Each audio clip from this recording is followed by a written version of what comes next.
तो हेलो दोस्तों, welcome back to our channel Shail classes. हमने लास्ट पार्ट में ये डिस्कस करा था कि जेड इफेक्टिव क्या होता है और उसका रीजन क्या है कि वो हम उसको डिस्कशन करते हैं कि इफेक्टिव न्यूक्लियर चार्ज क्या होता है, और हमने शील्डिंग कांस्टेंट सिग्मा के बारे में भी जाना था। तो इस लेक्चर में हम पुराना का थोड़ा सा रिवीजन करते हैं, पिछले लेक्चर का, कि जो सिग्मा कैलकुलेशन था शील्डिंग कांस्टेंट के लिए हमारे पास तीन केसेस आए थे, case first, case second, case third.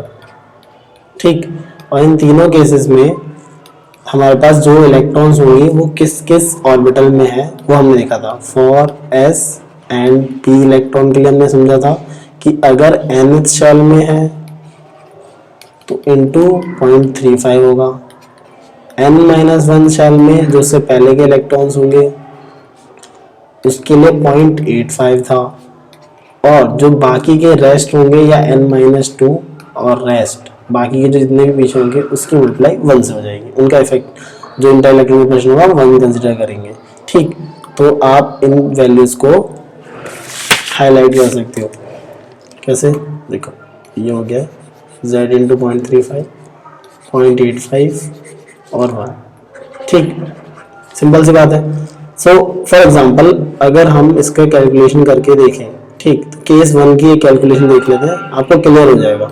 ठीक, कि अगर मैं जिंक की बात करूं तो जिंक में हमने इलेक्ट्रॉनिक कॉन्फ़िगरेशन क्या निकाली थी, 1s2 2s2 2p6 3s2 3p6 3d10 4s2। ठीक, और अब मैं जो चाहता हूं कि मैं इफेक्टिव न्यूक्लियर चार्ज निकालूं या सिग्मा की वैल्यू कैलकुलेट करूं, किसके लिए,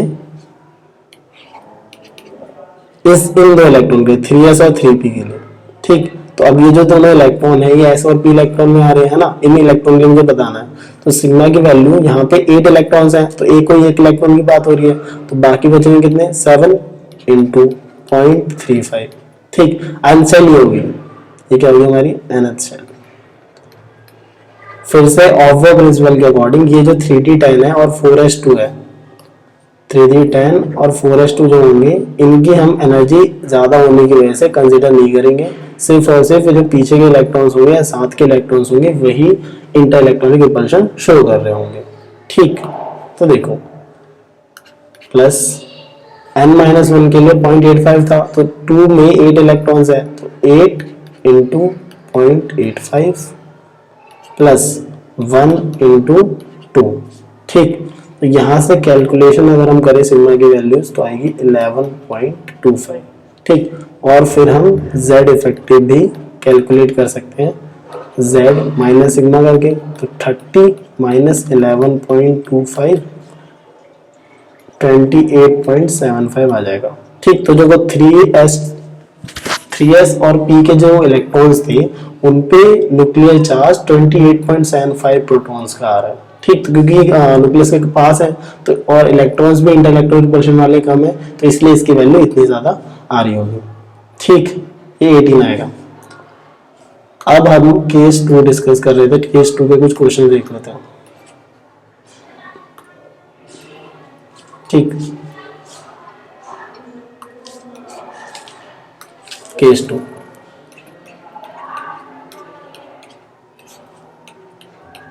केस 2 था फॉर डी और एफ इलेक्ट्रॉन्स के लिए। और उसके लिए हमने जिंक की कैलकुलेशन करी थी ना, 3d10 के लिए करी थी। अब हम करते हैं कॉपर के लिए, लेट्स से कॉपर के लिए करते हैं। तो कॉपर का एटॉमिक नंबर होता है 29, और इसकी इलेक्ट्रॉनिक कॉन्फ़िगरेशन अगर हम लिखें तो होती है 1s2 2s2 2p6 3s2 3p6 3d9 4s1। ठीक, अब एक और चीज़ आपने पढ़ी होगी कि ये जो मैंने लिखा है इसमें थोड़ी सी मिस्टेक है। क्यों, कहाँ मिस्टेक है, कि जो ये फुलफिल्ड है ऑर्बिटल 29 है ना, तो हम इसे 3d10 कर देते हैं और 4s1 कर देते हैं। ठीक, तो एक्चुअल में कॉपर की जो इलेक्ट्रॉनिक कॉन्फ़िगरेशन आती है वो ये निकल के आ जाती है। ठीक,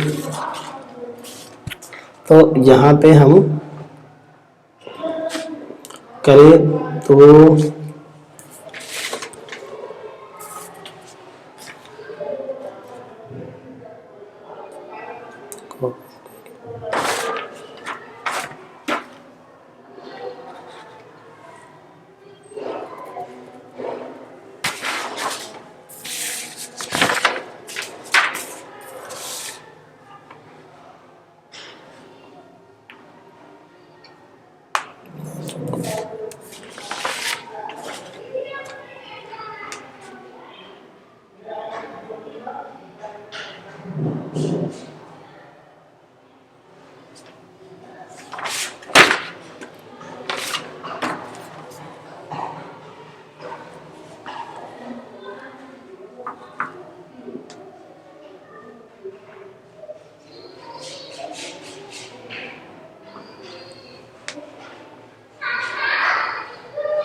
ठीक, तो कॉपर की इलेक्ट्रॉनिक कॉन्फ़िगरेशन आ गई 3d10 4s1 और मुझे अगर निकालना है 4s इलेक्ट्रॉन के लिए कि 4s जो इलेक्ट्रॉन है वो कितना चार्ज एक्सपीरियंस कर रहा होगा।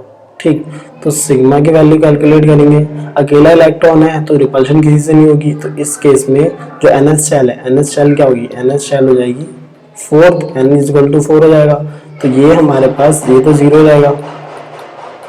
बाकी यहाँ पे इलेक्ट्रॉन कितने किसके बचेंगे, n-1 के, 3s 3p और 3d होगी n-1।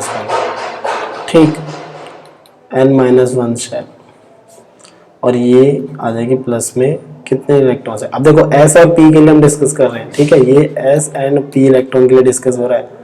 ठीक, तो जब s एंड p के लिए डिस्कशन होगा, क्योंकि हम इस 4s के इलेक्ट्रॉन निकालना चाहते हैं, तो हमें जो मल्टीप्लाई करानी है बाकी 1 से ना करा के 0.85 से करानी है, जो 0.85 वाला टर्म है n-1 का। तो 18 इलेक्ट्रॉन्स है इंटू 0.85 प्लस बाकी कितने इलेक्ट्रॉन बचे 10 इंटू 1। तो इसको हम कैलकुलेट करेंगे तो सिग्मा की वैल्यू आएगी, और हम जब जेड इफेक्टिव निकालेंगे तो 29 एटॉमिक नंबर माइनस जो सिग्मा यहाँ कैलकुलेट करके आएगा उसको रख के जेड इफेक्टिव वैल्यू आ जाएगी हमारे पास। ठीक, अगला केस एक और सिंपल कि कॉपर के लिए ही अगर हमसे बोलता कि आप इलेक्ट्रॉनिक कॉन्फ़िगरेशन लिखो,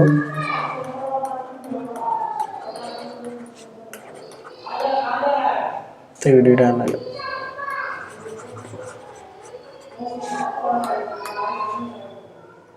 3p6 3d10 4s1। ठीक, और कॉपर के लिए हमें लेट्स से इस इलेक्ट्रॉन के लिए निकालना है जो डी में इलेक्ट्रॉन है। तो अब for D and F electron के जो रूल था वो कहता था NH शेल में से आपको मल्टीप्लाई करानी है 0.35 से प्लस, और जो बाकी के रेस्ट इलेक्ट्रॉन है उसकी मल्टीप्लाई 1 से करानी है। तो n-1 n-2 या जो भी प्लस इलेक्ट्रॉन्स हैं बाकी के जो भी हैं उसकी मल्टीप्लाई 1 से करानी है। ठीक, तो NH शेल में इलेक्ट्रॉन कितने हैं, ये तो हाई एनर्जी का है तो इसको कंसिडर नहीं करेंगे। ठीक, 4s वाले को कंसिडर नहीं करेंगे, तो ये आ जाएगा 9 इंटू 0.35 प्लस बाकी कितने इलेक्ट्रॉन बच गए 18 इंटू 1। यहाँ से हमें सिग्मा की वैल्यू मिलेगी और उस सिग्मा से हम जेड इफेक्टिव की वैल्यू कैलकुलेट कर लेंगे। ठीक, सिंपल है। थोड़े से 0.35 को दिमाग में रखना है कि किसकी क्या वैल्यू थी, स्लाइडर्स के रूल है, काफ़ी कैलकुलेशन करके आए हैं, तो आप इसको सॉल्व कर सकते हो। ठीक, तो ऐसी तरीके से क्वेश्चन आते हैं, डायरेक्ट पूछे जाते हैं कि इफेक्टिव न्यूक्लियर चार्ज बता दो, या फिर लेट्स से एक और एग्जांपल लेते हैं हम लोग, क्रोमियम का लेते हैं। ठीक है, Cr, क्रोमियम का एटॉमिक नंबर होता है 24, और जब हम इसकी इलेक्ट्रॉनिक कॉन्फ़िगरेशन लिखेंगे तो 1s2 2s2 2p6 3s2 3p6 3d5 4s1 6 6 12 2। ठीक है, 24 हो गए पूरे। सो अब मुझे अगर इस इलेक्ट्रॉन के लिए देखना है 4s1 के इलेक्ट्रॉन के लिए, सो फिर से आप देखो s electron 4 S and P electron के लिए बात हो रही है। तो जब यहाँ हम एस इलेक्ट्रॉन के लिए बात कर रहे हैं तो जो सिग्मा की वैल्यू आएगी वो एन एस शेल में जो भी इलेक्ट्रॉन है, क्योंकि यहाँ पे एक ही है तो 0 कंसिडर करेंगे, प्लस n-1 शेल में कितने हैं 6 5 11 to 13 इंटू 0.85 प्लस इसमें कितने 10 इंटू 1। तो यहाँ से हमारे पास सिग्मा की वैल्यू आ जाएगी 21.05 और मुझे z इफेक्टिव निकालना है तो z इफेक्टिव आ जाएगा z माइनस सिग्मा, तो हो जाएगा 24 माइनस 21.05 जो कि आएगा 2.95।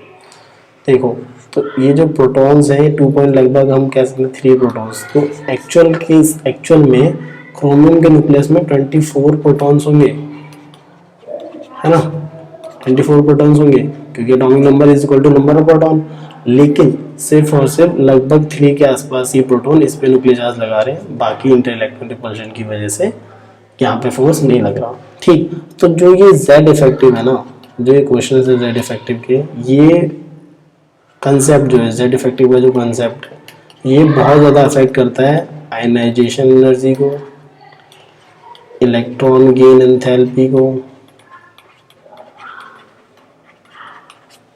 हमारी रेडियस को भी, कि उस एटम की रेडियस क्या है, एटॉमिक रेडिया, आयनिक रेडिया है। ठीक, रीज़न क्या है, सिंपल जो बेसिक कंसेप्ट यही था कि अगर इस इलेक्ट्रॉन पे ज़्यादा इफेक्टिव न्यूक्लियर चार्ज आ रहा होगा, ज़्यादा Z इफेक्टिव ज़्यादा होगा, अगर Z इफेक्टिव ज़्यादा होगा तो ये कॉन्ट्रैक्ट कर जाएगा। ठीक, ये कॉन्ट्रैक्ट करेगा और कॉन्ट्रैक्शन की वजह से ही हम एक और टर्म पढ़ते हैं लेंथेनॉइड कॉन्ट्रैक्शन। ठीक, तो जब हम D और F ब्लॉक डिस्कस करेंगे तो हम जरूर पढ़ेंगे इस चीज़ को। और तो Z इफेक्टिव एक बहुत ही इंपॉर्टेंट कंसेप्ट है, हमने पिछले वीडियो में इसका कंसेप्ट सीखा था और इसमें कुछ क्वेश्चंस करे थे। अब नेक्स्ट लेक्चर में हम डिस्कस करेंगे कैसे आयनाइजेशन एनर्जी को ये अफेक्ट करता है। ठीक, तब तक के लिए लाइक करिए, चैनल को सब्सक्राइब करिए। Thank you so much for watching.